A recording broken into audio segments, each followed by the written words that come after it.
अस्सलाम वालेकुम क्लास 9। आज मैं लेकर आई हूँ आप लोगों के लिए एक न्यू डेफिनेशन, जो क्या है मिक्सचर की डेफिनेशन। मिक्सचर अगर आप लोगों ने इससे पहले की तमाम वीडियोस नहीं देखी हैं और डायरेक्ट आप इस लेक्चर पे स्किप करके आए हैं, तो मैं आप लोगों से रिक्वेस्ट करूँगी कि आप पहले पीछे के लेक्चर्स देखें, जिसमें मैंने केमिस्ट्री की definition, atom, molecule, compounds, substance और बहुत सारी चीज़ें, बहुत सारी डेफिनेशंस हैं जो आपके फर्स्ट चैप्टर में मौजूद हैं और मैं आप लोगों को पढ़ा चुकी हूँ। तो आमना लर्निंग स्टूडियो पे जाएं, वहाँ पे आप जाकर के पहले वो सारे वीडियोस, वो सारे लेक्चर्स देखें, उसके बाद फिर आप इस पर आइएगा, वरना इसको देखने का कोई फ़ायदा नहीं है, आपको कुछ भी समझ में नहीं आएगा। ओके बेटा। तो बेटा मिक्सचर की डेफिनेशन मेरे पास क्या है? मिक्सचर की डेफिनेशन मुझे कहती है व्हेन टू और मोर एलिमेंट्स, व्हेन टू और more elements combine together they form a mixture,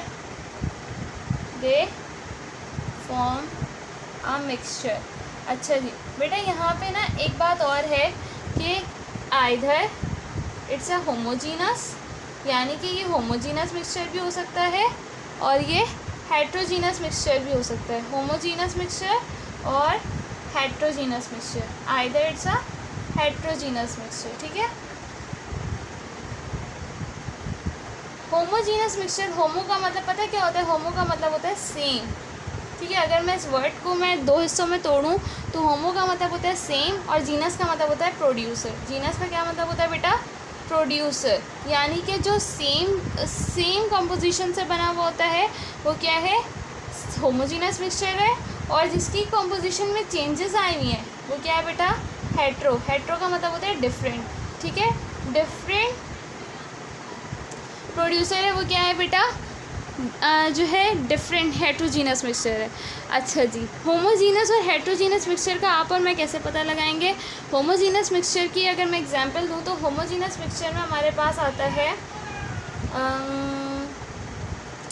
चलो शुगर प्लस वाटर। ठीक है, शुगर प्लस वाटर, यानी कि ये दोनों क्या होते हैं? एक दूसरे के अंदर हल हो जाते हैं। तो ये क्या है बेटा? मेरे पास होमोजीनस मिक्सचर है। शुगर प्लस वाटर ये दोनों आपस में हल हो जाते हैं, तो ये क्या है बेटा? मेरे पास होमोजीनस मिक्सचर है। और अगर मैं इसी तरह बात करूं, अगर मैं इसके साथ साथ बात करूं सैंड प्लस वाटर की, तो बेटा ये बनता है मेरे पास हेट्रोजीनस मिक्सचर। हेट्रोजीनस मिक्सचर क्या? कि दोनों एक दूसरे के अंदर हल नहीं होते। हेट्रोजीनस मिक्सचर क्या है बेटा? दोनों एक दूसरे के अंदर हल नहीं होते और वक्त गुजरने के साथ साथ ये क्या होते हैं? जैसे जैसे मैंने जब तक मैं स्टेरर चलाती रहूँगी, अपना चम्मच चलाती रहूँगी, गिलास के पानी में एक चम्मच अगर मैं सैंड डालती हूँ, ठीक है, और उसको जितनी देर तक मैं चलाती रहूँगी बस वो उतनी देर तक जो है उसके अंदर घूमता रहेगा। जैसे ही मैं अपना चम्मच हटाऊँगी वो वापस नीचे जाके बैठ जाएगा। तो बेटा ये जो कंडीशन होती है ये कहलाती है हेट्रोजीनस मिक्सचर।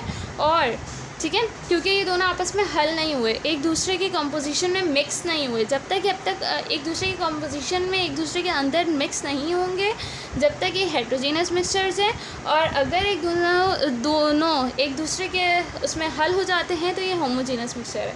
अच्छा जी, यहाँ पर जो डेफिनेशन है, अगर आप लोगों ने कंपाउंड्स की डेफिनेशन पढ़ी हो तो वहाँ पे भी यही बात लिखी हुई थी, व्हेन टू और more elements combine together they form a compound. ठीक है, वहाँ पे भी लिखा हुआ था कि जब दो या दो से ज़्यादा एलिमेंट्स मिलते हैं तो वो बना लेते हैं हमारे पास कंपाउंड्स।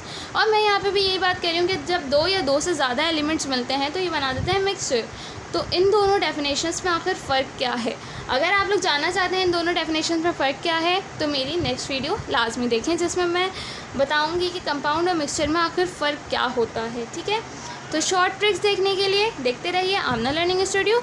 आप लोग से मुलाकात होती है नेक्स्ट वीडियो में मिक्सचर और कंपाउंड की डिफरेंस के साथ। ओके, जब तक के लिए अल्लाह हाफ़िज़।